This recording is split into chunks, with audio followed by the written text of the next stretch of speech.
পশুর প্রতি মানুষের ভালোবাসা।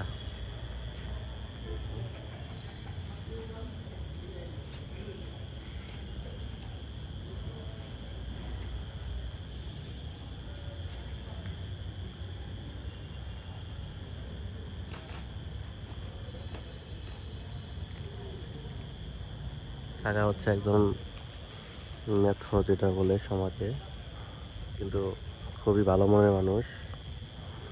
কুকুরদেরকে এইভাবে খাবার দেয় 3 বেলা। মনে করে যে পানি টানি খাইয়া রাত্রি পানি খাবো কোনে? পানির অভাব নাই। ও আচ্ছা, ঘুরে ফিরে। তো সবাই পশুকে ভালোবাসবেন, এইভাবে খাবার দিবেন।